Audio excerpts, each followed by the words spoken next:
مکہ مکرمہ سے 40 کلومیٹر کے فاصلے پر واقع وادی حنین میں بنو حوازن اور بنو ثقیف کے قبائل آباد تھے، جن کو اپنی طاقت پر بڑا گھمنڈ تھا۔ وہ مسلمانوں کی طاقت کو تسلیم کرنے پر راضی نہ تھے۔ انہوں نے فتح مکہ کے بعد ارد گرد کے قبائل کو مسلمانوں کی مخالفت پر اکسا کر اپنے ساتھ ملا لیا اور مکہ مکرمہ پر حملہ کرنے کی منصوبہ بندی کرنے لگے۔ فتح مکہ کے بعد نبی کریم صلی اللہ علیہ وآلہ وسلم مکہ مکرمہ میں 19 دن قیام کرنے کے بعد شوال 8 ہجری کو 12,000 کے لشکر کے ساتھ وادی حنین کی جانب روانہ ہوئے۔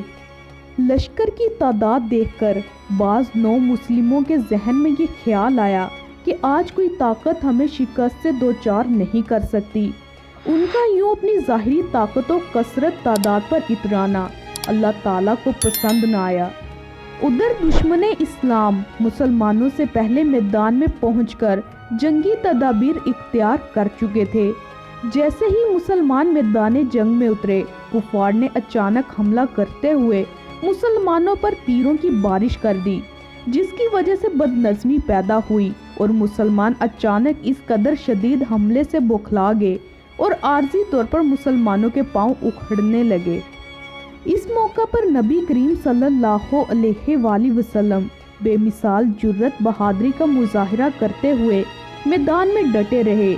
آپ اپنے خچر پر سوار تھے، جس کی رکاب حضرت ابو سفیان نے اور لگام حضرت عباس نے پکڑ رکھی تھی۔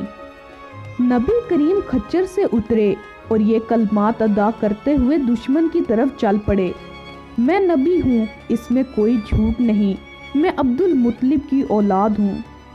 آپ کو اللہ تعالیٰ کی ذات پر بھروسہ اور یقین کامل تھا کہ اللہ تعالیٰ ہماری مدد ضرور فرمائے گا اور دین اسلام کو غلبہ حاصل ہوگا۔ نبی کریم صلی اللہ علیہ وآلہ وسلم نے اپنے چچا حضرت عباس سے فرمایا کہ مجاہدین کو ثابت قدم رہنے کے لیے پکاریں۔ چنانچہ انہوں نے بلند آواز سے مجاہدین کو پکارا اور کہا کہ بیت رضوان والو کہاں ہو؟ یہ آواز سن کر تمام مسلمان مڑے اور تھوڑی ہی دیر میں میدان جنگ مجاہدین سے بھر گیا۔ بنو حوازن کے خلاف گمسان کی لڑائی شروع ہو گئی۔ جلدی دشمن کے پاؤں اکھڑنے لگے۔ اس غزوے میں اللہ تعالیٰ نے نبی پاک کو متعدد معجزات عطا فرمائے۔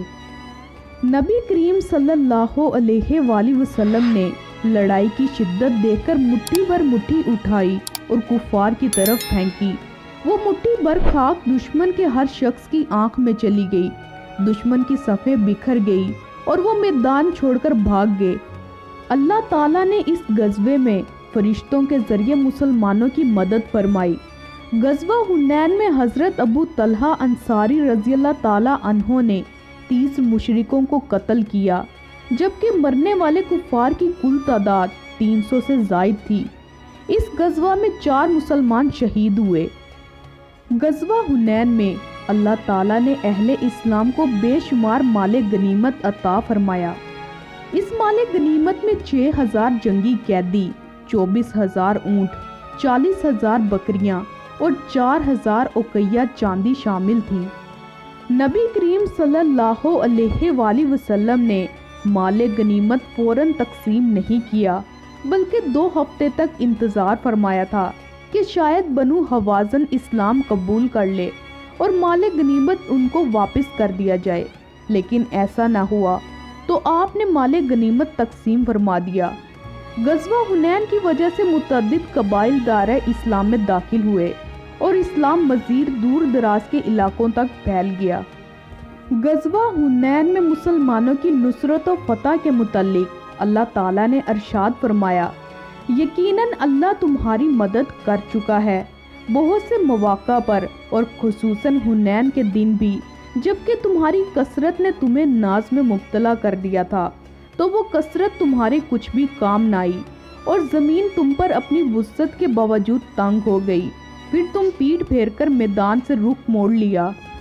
اللہ تعالیٰ نے آزمائش سے 2 چار کر کے بتا دیا کہ مسلمانوں کو کبھی بھی اپنی تعداد اور ساز و سامان کی فراوانی پر بھروسہ نہیں کرنا چاہیے، بلکہ اللہ پر توکل رکھتے ہوئے ہمیشہ عاجز اور انکساری کی روش اپنانی چاہیے، کیونکہ کثرت تعداد کے باوجود شکست کا سامنا کرنا پڑ سکتا ہے۔ اس غزوے سے ہمیں یہ سبق ملتا ہے کہ ہمیں ہمیشہ اللہ تعالیٰ کی نصرت اور مدد پر یقین رکھنا چاہیے۔ ظاہری مال و اسباب پر بھروسہ کرنے کے بجائے اللہ تعالیٰ کی ذات پر کامل بھروسہ کرتے ہوئے اللہ تعالیٰ سے نصرت اور مدد کی دعا کرنی چاہیے۔